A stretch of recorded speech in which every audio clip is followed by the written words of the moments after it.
Hey everybody, how are your neighboring practices going? We've been doing this for a couple of weeks. We've been on our front porches. We have been, we Halloweened a little bit. We did we've just been doing all kinds of different throwing parties, learning names, listening, serving, receiving help, asking for help, accepting invitations. Yes. So we've been doing all these things, and just like, how's it going? Like, it can be tough, We're just putting ourselves out there a bunch. And we want to encourage you as we kind of wrap up this series that the point of doing all of these practices is not to just do a couple things every now and again, but to actually integrate it into a way of life in which we're living, following Jesus, loving the people around us. And the point of all of this is love. So some of you might be thinking, I know where this is headed. This is all just some secret trick or some ploy to tell people about Jesus. Is that what really this is all about? And no, we're going to have ultimate motives versus ulterior motives. And, the ulterior motive would be the manipulation of just getting to know someone to bait and switch them, to just get them to do what we want them to do. And that's not it. We're not trying to neighbor because we want to just, like, bam, now you love Jesus and that's it. We believe that the ultimate goal, that the end of the story involves people coming to know Jesus and loving him, but it's from us loving people. It's not, we're just not out to get people. Yeah. So we don't love people to tell them about Jesus. We love people because we love Jesus, because we have a relationship with him, and he is love, and he is in us. And this is what he told us to do. And we're following him. We're learning to be like him. And so one of the things is he told us to love our neighbors as ourselves. So that's why we do it. And I think we've all had experiences with, those kind of pushy salesman people that nobody likes. Nobody wants to be tricked. Nobody wants to think that you're their project. And so we don't believe that people are projects. We aren't trying to trick anybody. We aren't trying to force anything on anyone. One thing that I want to say is there's no pressure. Sometimes we put all of this pressure on ourselves to make something happen, or to, we have to do this, we have to get people.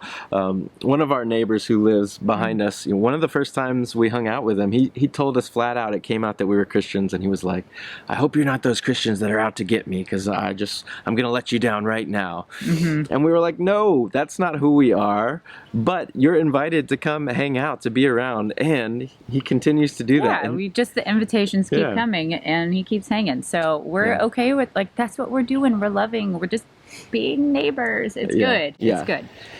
And so Jesus actually gave us, as his followers, a strategy on how to do this, on what it can look like. And it comes from Luke chapter 10, when he was sending out his disciples, his followers, to go and proclaim his message.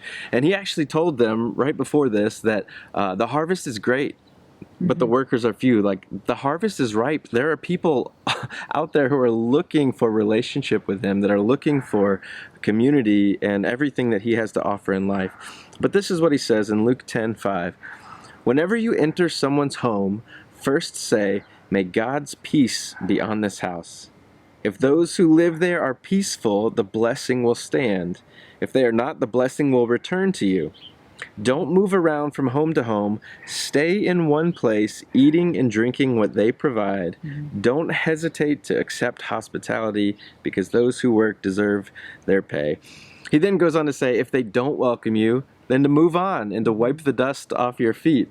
And the point of all of this, I think, maybe the language is a little confusing, but the pressure is off.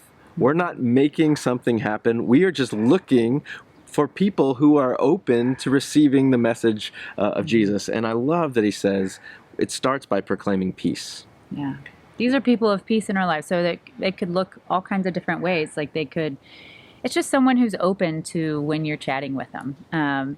But you have to be open to seeing them as well. That's what all the practices really are about. They're just opportunities to find people of peace, and then to just keep building on that relationship and just let that develop into friendship. And that requires asking questions and listening and receiving and asking for help. And it's all of these things. And that's what we're all about. We exist to welcome people into a family that is being transformed by the life and love of Jesus. And so ultimately, in the end, our hope is that everyone would come to a relationship with Jesus. And we don't want to shy away from talking about that and inviting people in and sharing the good news, speaking his peace. We are people that speak good news, hopefully, as we're blessing, as we're serving, as we're loving. We are telling people about Jesus by the way that we live.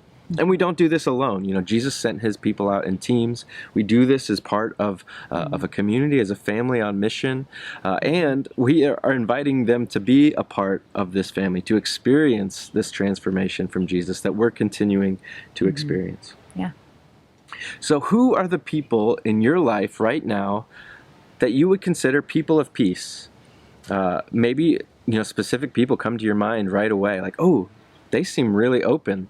They seem like they're ready to serve me. They're hospitable. They've been offering to help.